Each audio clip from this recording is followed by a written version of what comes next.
Notre Père qui es aux cieux, nous voulons te remercier pour ce temps particulier que nous avons et nous te demandons de nous conduire dans ta parole. Nous demandons que tu nous enseignes par ton Saint-Esprit, que tu rencontres chacun d'entre nous, que les mots que nous allons lire, que nous allons parcourir ensemble, aient une résonance particulière dans le cœur de chacun. Tu connais nos parcours, tu sais les contextes de chacun. Nous te demandons simplement de faire que nous ne repartions pas comme nous sommes venus, mais que nous soyons enrichis de ce temps, de cet échange avec toi. Comme dit ta parole, qu'elle ne retourne pas à toi sans avoir accompli son effet, c'est ce que nous te demandons au nom de Jésus-Christ. Amen. Juste avant de commencer, peut-être un petit rappel sur où nous en sommes. La semaine dernière, nous avons prêché sur l'épître de Paul à Tite.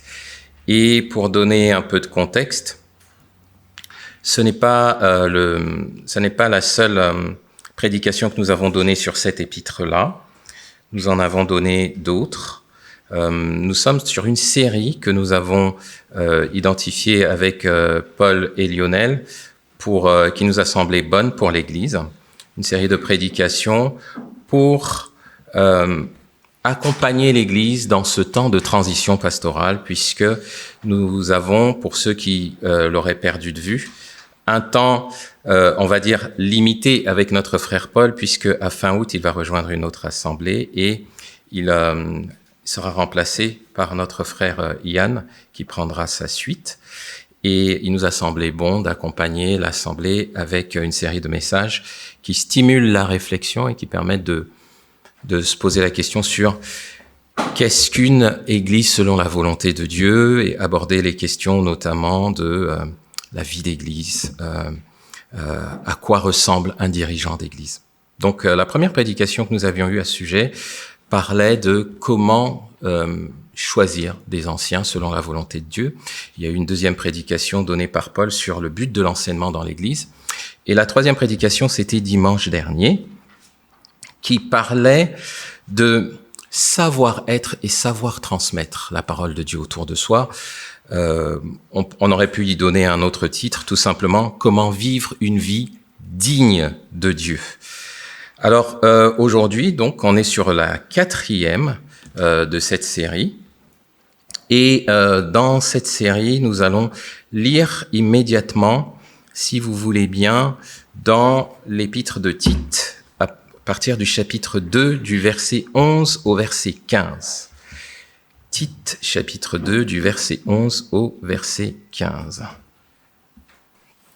Alors voilà ce que dit le texte de ce matin. En effet, la grâce de Dieu s'est révélée comme une source de salut pour tous les hommes. Elle nous éduque et nous amène à nous détourner de tout mépris de Dieu et à rejeter les passions des gens de ce monde.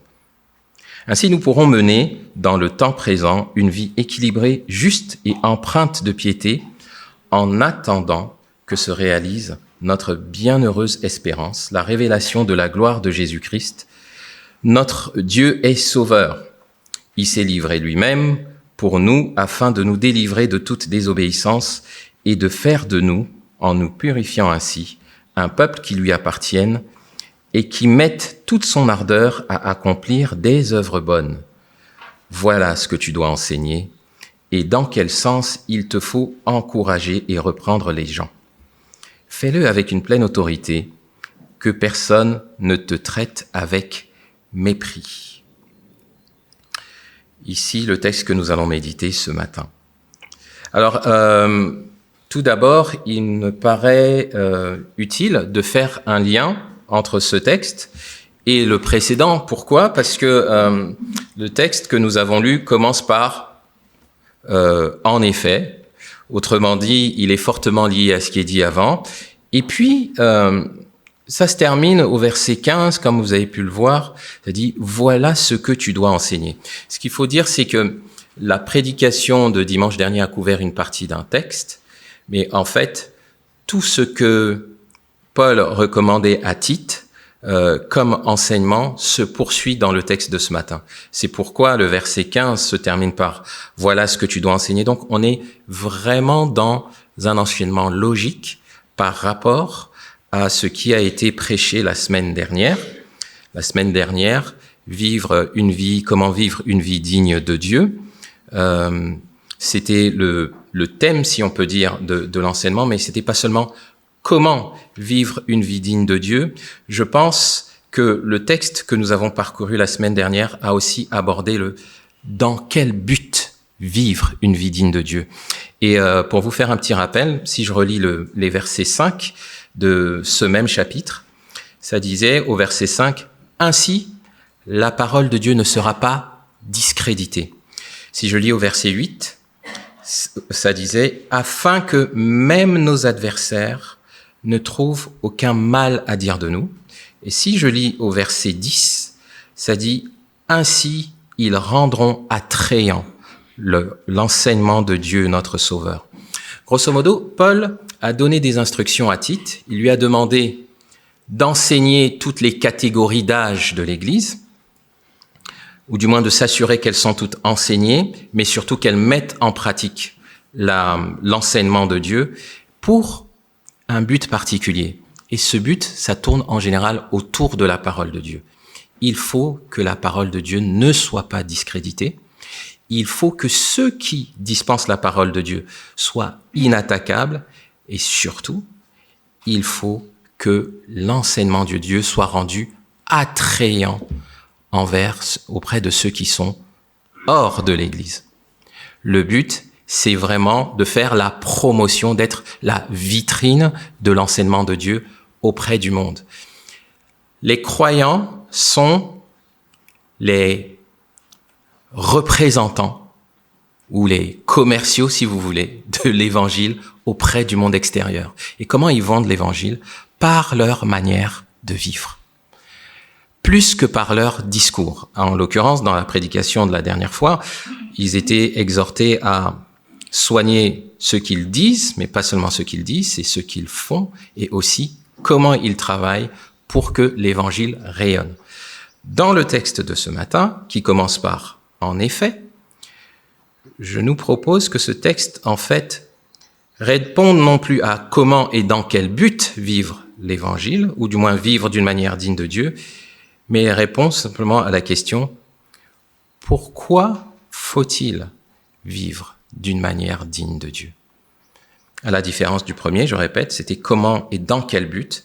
Pourquoi c'est pour quelle raison il faut faire ça? Pourquoi est-ce que Paul dit qu'il y a de bonnes raisons pour le faire? Et donc le titre de cette prédication est tout simple, c'est « 3 raisons de vivre d'une manière digne de Dieu ». Très simple. On va se concentrer, si vous voulez bien, sur le premier verset de ce passage. Et avant qu'on aille sur le premier verset, je voudrais vous donner des indices de lecture. Si vous observez attentivement ce passage, et j'espère, je ne sais pas si Philippe, on peut afficher les 4 versets en même temps. Je ne sais pas si c'est possible. On peut pas? Tant pis, c'est pas grave. Vous remarquerez qu'il y a une forme de parallèle entre on va dire, le verset 11 et le verset 14. Il y a en fait un parallèle entre le verset 11 et le verset 14, le verset 12, le verset 14. Donc, pendant que je vais donner les 3 raisons, je ferai à chaque fois un va-et-vient entre ce verset 11 et ce verset 14. On va dire que ce qui se trouve au verset 14 dit de manière plus claire ce que le Seigneur Jésus a fait pour l'humanité. Et ce qui se trouve entre le verset 11 et le verset 13, c'est tout simplement ce dont nous bénéficions de la part du Seigneur. Donc, 3 raisons pour lesquelles vivre une vie digne ou vivre d'une manière digne de Dieu. La première raison que nous donne le verset 11, je voudrais la résumer comme ceci. Il nous faut vivre de manière digne de Dieu parce que par grâce, nous avons été sauvés de la conséquence du péché. Par grâce, nous avons été sauvés de la conséquence du péché. Que dit le verset 11? Il dit, en effet, la grâce de Dieu s'est révélée comme source pour tous les hommes, source de salut pour tous les hommes. Voilà ce que dit ce verset 11. Et je vais renforcer par ce que ça dit au verset 14. Ça dit, il, en parlant de Jésus-Christ, il s'est livré lui-même pour nous. Je m'arrête là, au début du verset 14. Alors, la grâce de Dieu s'est révélée comme source de salut pour les hommes. La grâce de Dieu, on l'a chantée. A priori, on comprend tous ce que c'est que la grâce de Dieu, mais je vais quand même redéfinir ce que c'est au cas où. Le mot grâce, ça veut tout simplement dire un don, quelque chose qu'on nous accorde, mais qu'on ne mérite pas. C'est quelque chose qu'on nous accorde, qu'on ne mérite pas. Donc ici, Dieu accorde à l'humanité quelque chose que l'humanité ne mérite pas. Mais ce qui est intéressant dans ce verset, ça dit que la grâce de Dieu s'est révélée et comme une source de salut pour tous les hommes. Alors, en décortiquant un peu, si on étudie la parole de Dieu, on voit qu'on parle de la grâce de Dieu un peu partout dans la Bible, même déjà dès l'Ancien Testament. Mais ici, on nous dit que la grâce de Dieu s'est révélée, c'est comme si elle était devenue plus claire à l'humanité. À quel événement ça fait référence, la grâce de Dieu qui s'est révélée comme une source de salut? Le verset 14 nous dit, en fait, que c'est quand Jésus-Christ s'est livré lui-même que la grâce de Dieu s'est révélée à l'humanité. Autrement dit, le Seigneur Jésus s'est donné pour les humains pour accorder quelque chose de gratuit aux hommes. Et cette chose de gratuit, c'est le salut. Alors peut-être que vraiment tout le monde est familier avec le message de l'Évangile, mais je crois que ça vaut le coup d'enfoncer le clou. Pourquoi on parle de salut pour les hommes? De quoi les hommes avaient besoin d'être sauvés? Pourquoi il y a besoin d'être sauvés? Parce que si on remonte au livre de la Genèse, qui nous explique bien l'histoire, les êtres humains ont préféré suivre leur propre voie plutôt que d'obéir à Dieu. Ils ont préféré être l'égal de Dieu, voire leur propre Dieu. C'est la proposition qu'a fait Satan à Adam et Ève et qui a déclenché un désastre, un cataclysme pour l'humanité, qui a fait que la relation entre Dieu, le Créateur, et les humains, les créatures, a été endommagée, brisée. Mais plus que cela, la nature humaine s'est trouvée corrompue. On va lire tout à l'heure des passages qui le prouvent. Et à cause de cette corruption qui s'appelle le péché, les êtres humains ne peuvent plus, de naissance, cohabiter en paix avec Dieu. La nature qu'ils ont, qui est devenue le péché, fait qu'ils sont devenus ennemis de Dieu. Par nature, avant même qu'ils commettent des péchés, leur nature fait d'eux des ennemis de Dieu. Autrement dit, Dieu, qui est juste, a besoin de corriger cela. Ça veut dire que toute l'humanité était condamnée, vouée à un châtiment éternel. Ce châtiment, c'est la conséquence du péché. Et donc, le salut dont nous parle ce premier verset, c'est être sauvé d'une condamnation éternelle. Cette condamnation éternelle est donc cette fameuse conséquence du péché. Mais alors, pour y comprendre un peu plus, il faut se poser la question, mais alors, pourquoi est-ce que ça dit que Jésus-Christ s'est livré lui-même? Et il s'est livré à qui? Alors, je crois qu'il n'y a pas besoin de dire que Jésus-Christ est le Fils de Dieu. Je crois que tout le monde a compris qui est Jésus-Christ. Il est Dieu, il est le Fils de Dieu. Mais la Bible nous dit, dans le passage qu'on a lu, au verset 14, qu'il s'est livré lui-même pour nous. Alors, Jésus-Christ s'est livré à qui? Jésus-Christ s'est livré en apparence aux hommes, c'est-à-dire que lorsque Jésus a été crucifié, il s'est laissé arrêter par des officiers, il se livrait aux hommes, mais en vérité, Jésus-Christ s'est livré lui-même à Dieu. Jésus-Christ s'est livré lui-même, dit le texte, pour nous, c'est-à-dire que Dieu, pour pardonner les péchés, avait besoin, du moins exige qu'une vie innocente soit donnée en rançon pour les péchés. Il se trouve que toute l'humanité est corrompue. C'est pourquoi C'était une équation, si vous voulez, ou un problème insoluble pour l'humanité. Il fallait que quelqu'un résolve le problème. Le Fils de Dieu lui-même a voulu résoudre le problème en s'offrant lui-même à la place des hommes. Donc c'est ce que dit ce verset 14. Il s'est livré lui-même, donc il a livré sa propre vie en sacrifice pour que l'humanité échappe à la conséquence du péché. Et ce faisant, il a fait grâce, puisque personne ne mérite d'être sauvé. Pas même le petit bébé qui vient de naître ne mérite d'être sauvé, parce que par naissance, il est pécheur. Il naît avec ce défaut qu'il ne peut pas enlever lui-même. Et c'est Dieu qui, dans sa bonté, sa compassion, décide d'ôter le péché. Et pour cela, Jésus-Christ est venu s'offrir et a subi la correction, le châtiment qui était réservé à tous les hommes. C'est pourquoi ici, ça dit comme une source de salut pour tous les hommes. Il y a ici une bonne nouvelle, c'est que pour tous les hommes, Jésus est mort pour toute l'humanité. Quiconque que vous croisez, que ce soit ici ou dehors, sachez que Jésus-Christ est mort pour lui. Mais ça ne veut pas dire que la personne va forcément bénéficier de ce que Jésus a fait pour lui. Pour qu'elle en bénéficie, il faut qu'elle sache ce que Jésus a fait pour lui et il faut qu'elle le croie.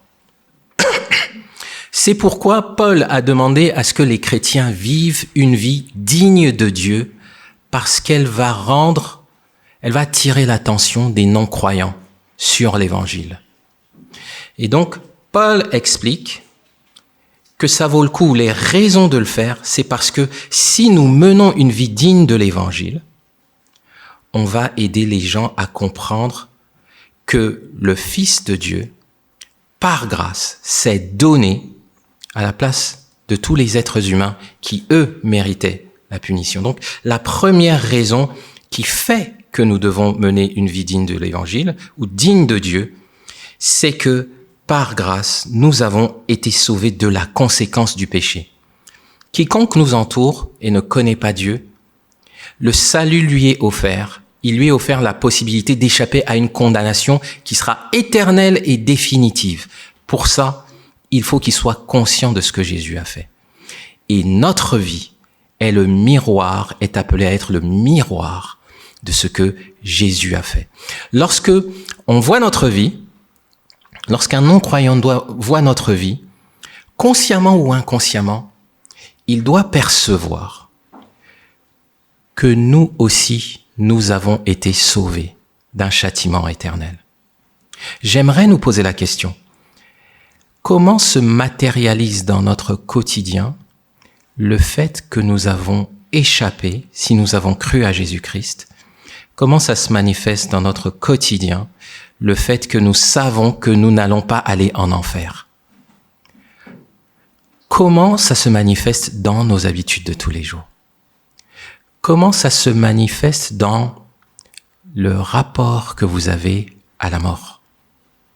Est-ce que c'est effrayant? Est-ce que dans le discours qu'on a par rapport à la mort nous effraie? Ou alors, la mort, nous la vivons, nous la voyons comme une passerelle vers un avenir plus radieux? Comment nous en parlons autour de ceux qui ne croient pas en Dieu?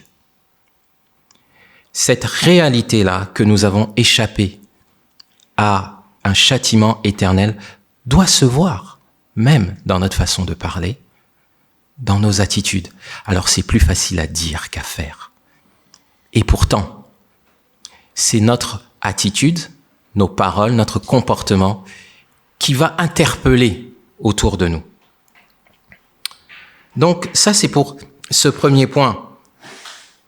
Par grâce, nous avons été sauvés de la conséquence du péché.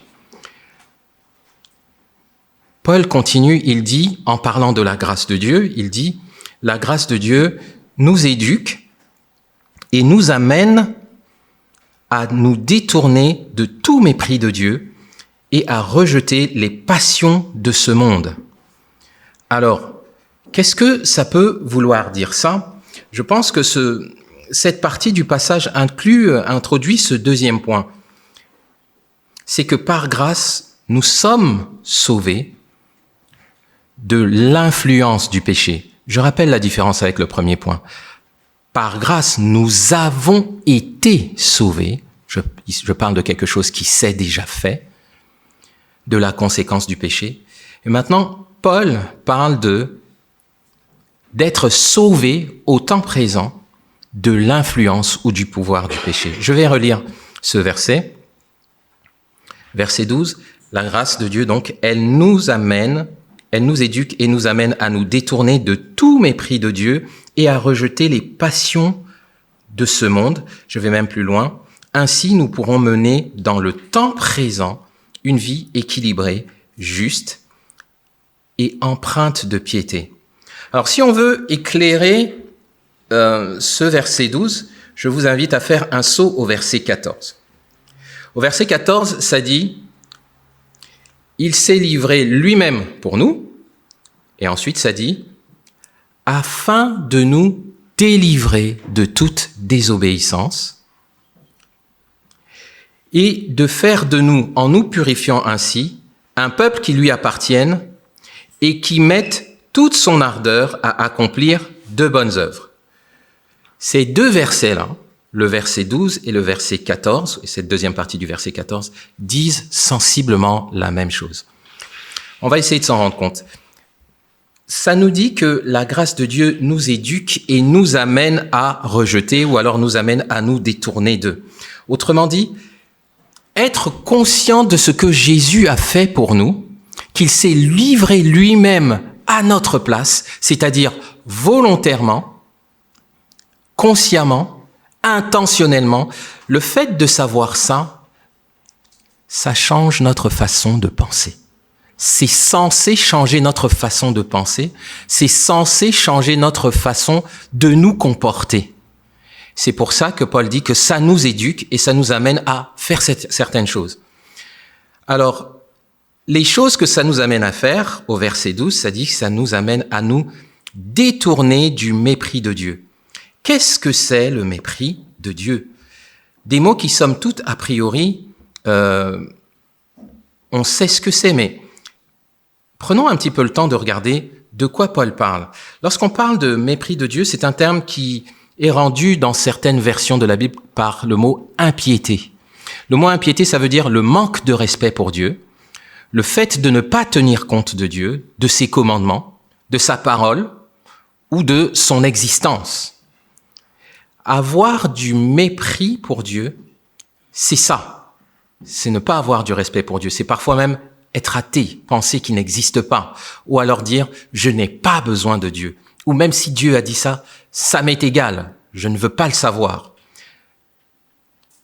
Connaître ce qu'il a écrit dans sa parole, mais désobéir volontairement. C'est avoir du mépris pour Dieu. Et Paul dit que connaître, comprendre ce que Jésus a fait, nous détourne de ce genre d'attitude. Si j'ai compris ce que Jésus a fait, je vais me détourner de plus en plus de cette attitude qui consiste à mépriser Dieu.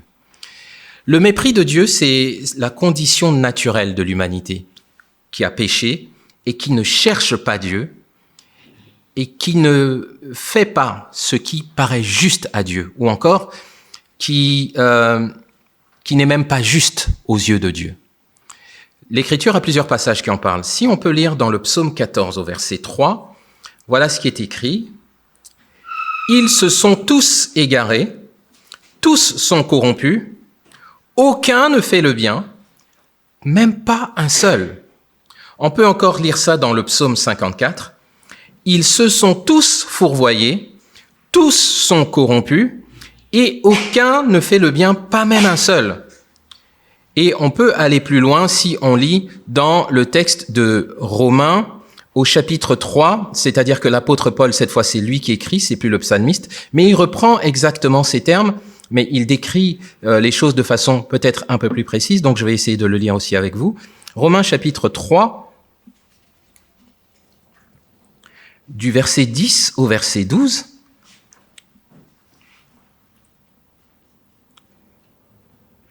Je vais même lire à partir du verset 9. Que faut-il conclure? Nous, les Juifs, sommes-nous en meilleure position que les autres hommes? Pas à tous égards. Nous avons en effet, déjà démontré que tous les hommes, juifs et non-juifs, sont également coupables. L'Écriture le dit. Il n'y a pas de juste, pas même un seul. Pas d'homme capable de comprendre, pas un qui se tourne vers Dieu. Ils se sont tous égarés, ils se sont tous corrompus ensemble. Il n'y en a aucun qui fait le bien, même pas un seul. Autrement dit, cette attitude qui consiste à ne pas prendre en considération Dieu, c'est comme ça que nous sommes avant de connaître le Seigneur Jésus. Si quelqu'un parmi nous, en fait, n'a pas accepté la seigneurie de Jésus dans sa vie, cette personne-là est comme ça. Par nature. C'est la condition des hommes. Et en résumé, donc, ce passage qui dit nous détourner du mépris de Dieu veut dire que la grâce de Dieu nous enseigne et même nous incite à nous détourner de tout ce qui se dresse contre ou encore qui est rebelle à la personne de Dieu. Se détourner du mépris de Dieu, c'est se détourner de tout ce qui se dresse contre la personne de Dieu ou contre sa volonté. Philosophie, habitude, parole, c'est ça, se détourner du mépris de Dieu. Qu'est-ce qui se passerait si on ne se détournait pas du mépris de Dieu? En fait, on désirerait notre propre mal. Parce que ce serait comme si on était en train de nous dresser contre celui qui a voulu notre bien. La parole de Dieu dit qu'il s'est livré lui-même pour nous, il nous a sauvés, il s'est livré lui-même, intentionnellement, volontairement, c'est-à-dire qu'il nous veut du bien, il a voulu nous éviter la punition de Dieu, et continuer à le mépriser, c'est comme si on méprisait notre propre bienfaiteur. Ce serait un non-sens. Soit tu as compris que Dieu t'a sauvé, et alors, au lieu maintenant de le rejeter, tu l'accueilles. Une attitude logique, c'est d'accueillir Dieu si j'ai compris qu'il m'a sauvé. Ce n'est plus d'être hostile à Dieu. L'hostilité à Dieu, c'est l'attitude naturelle. Mais celui qui a vraiment cru au Seigneur, beaucoup de gens disent qu'ils croient au Seigneur. Regardons les actes, les paroles. Est-ce que les actes et les paroles accueillent Dieu ou plutôt sont hostiles à Dieu? Paul dit que si tu comprends ces choses, en fait, ton mindset, ta mentalité, ton comportement change. Il devient plus accueillant vis-à-vis de Dieu.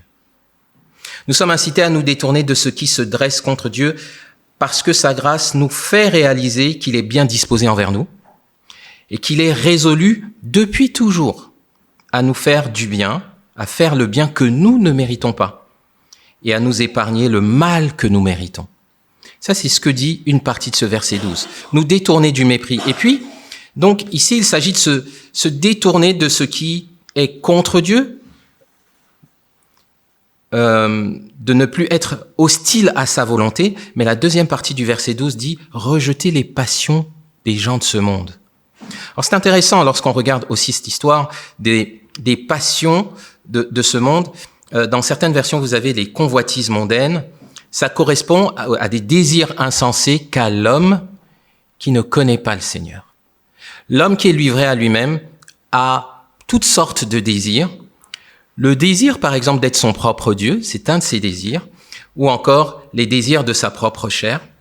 Ça en fait partie, mais il y a même d'autres passages qui vont beaucoup plus loin. Mais en tout cas, à l'inverse de rejeter la volonté de Dieu, ici, l'homme naturel, ce qu'il veut il veut faire seulement sa propre volonté. Je ne veux surtout pas faire celle de Dieu, mais je veux faire la mienne.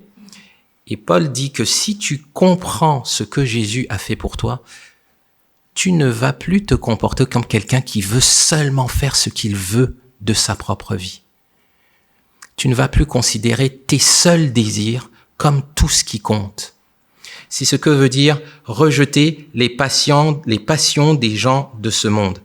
C'est un autre aspect de la condition humaine parce que non seulement la personne ne cherche pas à plaire à Dieu, mais surtout, elle ne cherche qu'à faire ce qui lui plaît.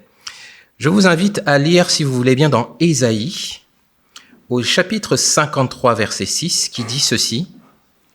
« Nous étions tous errants, pareils à des brebis, chacun allait par son propre chemin. » Autrement dit, chacun faisait de sa vie ce qu'il voulait. Ça, c'est la condition humaine telle que le décrit le prophète dans l'Ancien Testament. Et si vous voulez bien, on peut faire un saut aussi dans 1 Thessaloniciens, au chapitre 4. Je vais lire les versets 4 à 5. « Que chacun de vous sache gagner une parfaite maîtrise de son corps pour vivre dans la sainteté et l'honneur, sans se laisser dominer par des passions déréglées, comme le font les païens qui ne connaissent pas Dieu. » Autrement dit, la personne qui ne connaît pas Dieu, non seulement elle veut faire ce qu'elle veut, mais il y a même des désirs qu'elle n'arrive pas à contrôler. Elle est dominée par des passions, certains désirs que lui dicte sa nature. C'est la même chose que dit l'Épître aux Colossiens, mais je vais vous épargner de la lire pour le moment. Je vais du moins lire moi-même ce que dit la fin du verset 6 au chapitre 3. Ce sont de tels comportements, alors il a mentionné des attitudes comme l'inconduite, l'impureté, les passions incontrôlées, il dit ce sont de tels comportements qui attirent la colère de Dieu sur ceux qui refusent de lui obéir. Donc précisément, lorsque on ne connaît pas le Seigneur, non seulement on ne veut pas de son autorité, on est rebelle, on a une forme de mépris de Dieu, mais on a aussi des désirs qui nous sont propres, qui finissent par nous attirer la colère de Dieu. Et Paul dit que si tu as compris la grâce de Dieu, le cadeau que Jésus t'a fait, tu vas te détourner ou rejeter une telle attitude. Tu ne vas plus te comporter d'une manière qui attire la colère de Dieu. Donc, la grâce de Dieu, elle nous enseigne, elle nous éduque à rejeter des désirs, des comportements qui attirent. Parce que sinon, ça veut dire que, pareillement, nous désirerions notre propre mal. Parce qu'on attirerait contre nous ce qui peut nous arriver de pire. Un Dieu en colère et qui nous punit pour toujours. On est incité à rejeter les passions de ce monde. Alors là, on pourrait aussi marquer un stop et nous demander, mais alors, cette influence du péché qu'on a décrit, est-ce que je la vis dans ma vie de tous les jours? Est-ce que ma vie, si je dis que je suis chrétien, que je suis un disciple de Jésus, est-ce que ma vie, dans mes paroles, dans mes pensées, dans mes attitudes, mes comportements, reflète le fait que je rejette des comportements qui traduisent un mépris de Dieu, ou alors des comportements qui attirent la colère de Dieu. Que voient les non-croyants qui m'entourent, ou que voient les croyants qui m'entourent? Est-ce qu'ils voient une vie où je vis de plus en plus, comme dit le verset 14, délivré de toute désobéissance? Ça ne se fait peut-être pas en une fois, mais est-ce que de plus en plus, c'est quelque chose qui se remarque? Est-ce que c'est quelque chose que moi-même, je remarque dans ma vie? C'est une question que chacun doit se poser. Est-ce que je progresse dans l'obéissance et est-ce que je régresse dans la désobéissance? Vous voyez ce que je veux dire? Est-ce que ma vie reflète cette réalité? Parce que c'est cette réalité-là aussi qui va rendre l'évangile accessible aux non-croyants. Comme je le disais dimanche dernier, il y a certains non-croyants qui ne lisent pas la Bible. La seule Bible qu'ils vont lire, c'est votre attitude, vos paroles. Quand ils voient vos paroles, que voient-ils de la Bible? Quand ils voient mes paroles, que voient-ils de la Bible? Est-ce qu'ils voient une vie qui s'enfonce dans le péché ou une vie qui se détache des valeurs de ce monde? Si nous comprenons la grâce de Dieu, nous comprenons que par grâce, nous sommes sauvés, nous sommes en train d'être sauvés, parce que c'est quelque chose qui se produit jour après jour, ça ne se produit pas une fois. Nous sommes en train d'être sauvés de l'influence du péché dans notre vie. Mais Paul ne s'arrête pas là. Il dit, ainsi nous pourrons mener dans le temps présent une vie équilibrée, juste et empreinte de piété. Alors, ce qui nous facilite la tâche, effectivement, lorsqu'on lit dans le verset 14, on a parlé d'être délivré de désobéissance et on a parlé d'être un peuple qui appartienne à Dieu. Ceux qui appartiennent à Dieu vivent de moins en moins dans la désobéissance, mais plus loin dans le verset 14, c'est un peuple qui met toute son ardeur à accomplir des œuvres bonnes. J'aimerais qu'on mette en parallèle mettre son ardeur à accomplir des œuvres bonnes avec mener dans le temps présent une vie équilibrée, juste et empreinte de piété.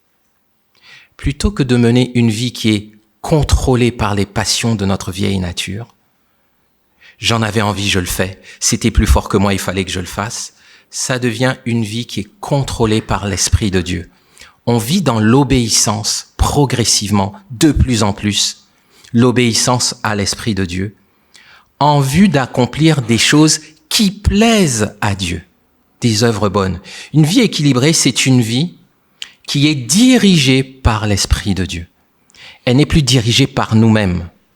La parole de Dieu, on a même chanté ce chant tout à l'heure que nous avons été rachetés. Racheter veut dire qu'on a changé de propriétaire. Si avant, nous avions l'illusion d'être notre propre propriétaire, et j'emploie bien le terme illusion parce que personne n'est son propre propriétaire, on est soit la propriété de Dieu, soit la propriété de l'ennemi de nos âmes. Mais celui qui pense qu'il était son propre propriétaire, s'il a chanté aujourd'hui qu'il a été racheté, racheté, ça veut dire qu'il a un nouveau propriétaire. Le nouveau propriétaire, d'après le chant, c'est censé être Dieu. Et c'est pour ça d'ailleurs qu'on parle d'un peuple qui appartienne à Jésus-Christ. Eh bien, si nous appartenons à Jésus-Christ, si nous avons été rachetés, notre propriétaire est celui qui dirige notre vie. Pour que notre vie soit équilibrée, nous devons accepter que Dieu dirige notre vie. Ça veut dire que c'est Dieu qui fixe les priorités. Dieu, on lui donne ou on lui redonne le droit de considérer si nos rêves sont les bons ou pas. C'est lui qui a le dernier mot, c'est plus nous. C'est ça, avoir une vie équilibrée, une vie juste, une vie qui obéit à Dieu, une vie empreinte de piété, une vie avec une intimité avec Dieu. Et c'est une vie qui met toute son ardeur à accomplir de bonnes œuvres. C'est très intéressant, tout à l'heure Kylian en a parlé aussi, des bonnes œuvres. Vous remarquerez dans ce livre de Tite que ça répète souvent le fait d'accomplir des bonnes œuvres, d'avoir une vie productive en bonnes œuvres. Le croyant, celui qui a cru au nom de Jésus, qui bénéficie de la grâce de Dieu, a une vie qui progressivement abonde en œuvres bonnes. Alors les bonnes œuvres, c'est pas forcément ce qu'on voit dans les médias, à la télé, où les gens fanfaronnent dès qu'ils adoptent un orphelin, ils font la pub, les stars de cinéma, ou ils font des dons aux pauvres, ils font un concert pour que tout le monde sache qu'ils l'ont fait. Ça peut être des œuvres bonnes, mais déjà, c'est pas forcément la manière dont le Seigneur procède, parce que le Seigneur est souvent assez discret lorsqu'il fait des œuvres bonnes et nous invite à faire comme lui. Mais des œuvres bonnes, on en a déjà parlé dans le passage d'avant. Dans le passage d'avant, Paul a enseigné comment vivre d'une manière digne de Dieu. Entre frères à l'église, entre sœurs à l'église, entre personnes âgées et moins âgées à l'église, entre époux, entre parents et enfants, avec ses chefs au travail. Cette manière de se comporter, c'est ce que aussi ce passage appelle des bonnes œuvres. Parfois, on cherche des choses qui sont extraordinaires.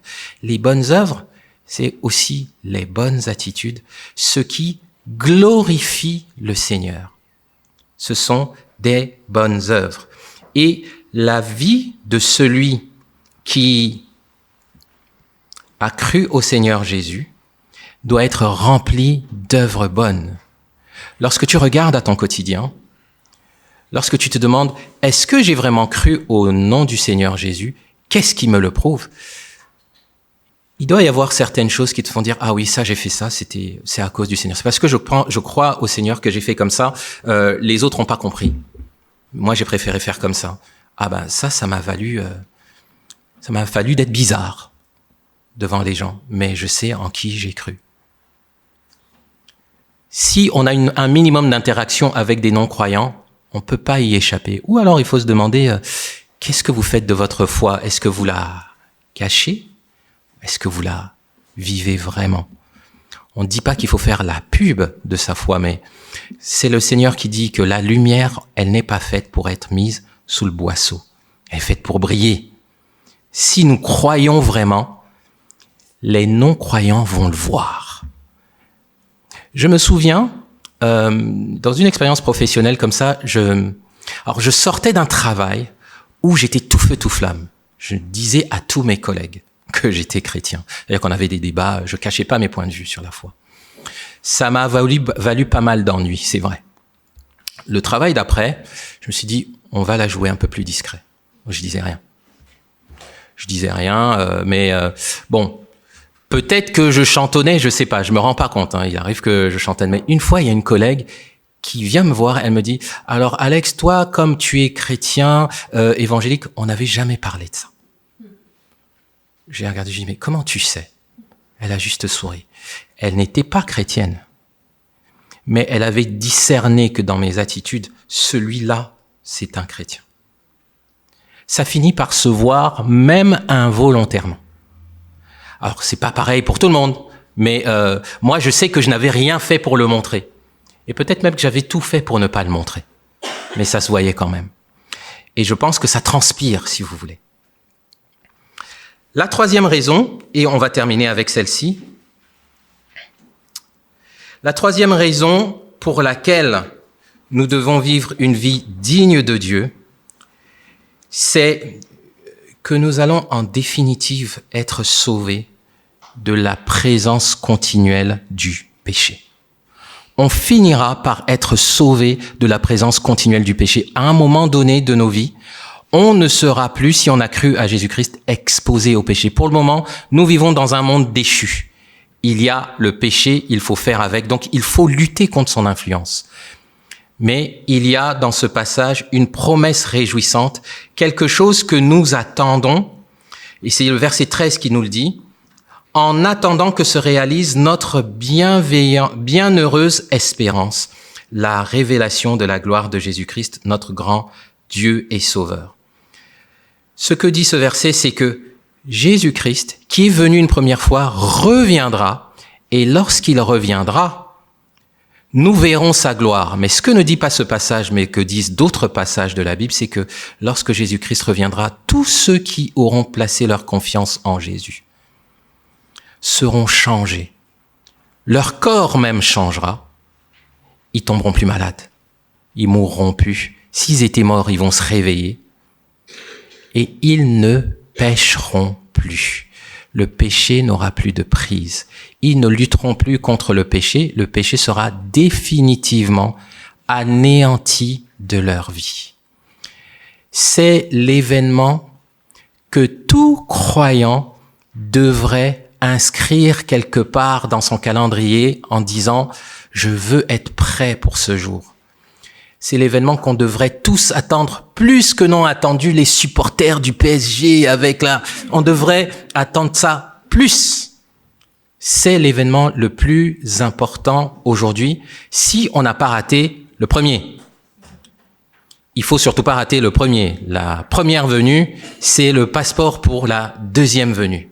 Mais la promesse du Seigneur, c'est que nous serons sauvés pour de bon de ce poison qui est entré dans la nature humaine. Pour le moment, ce n'est pas le cas, c'est pourquoi on parle d'espérance. Nous attendons la révélation de la gloire.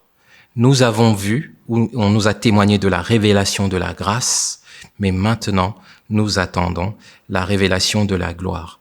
Et même cette attente doit se voir petit à petit dans comment est-ce que nous formulons les priorités de nos vies.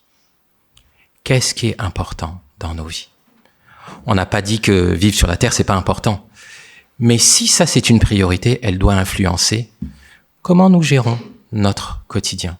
Alors, la question nous est posée, comme Paul l'a posée au premier lecteur.